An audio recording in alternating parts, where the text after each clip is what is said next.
হ্যাঁ, এটা হলো একটা চায়ের কাপ।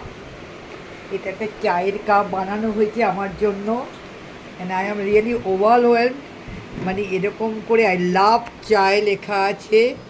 এটা একটা কেক, এবং এটা আমার ক্লাস 10-এর স্টুডেন্টরা দিয়েছে আমাকে টিচার্স ডে উপলক্ষে। I am really really surprised of this one. যারা স্টুডেন্ট ওদিকে গিয়ে তোমরা বসে পড়ো সবাই।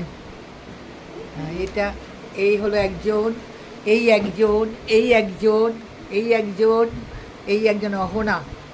যে অহনা, নূপুর, স্বাগতা, চিত্রা, শর্মী আর মেঘ মিলে, এরা সব মিলে টিচার্স ডে পালন করছে। কিন্তু কেকটা একদম অসাধারণ কেক।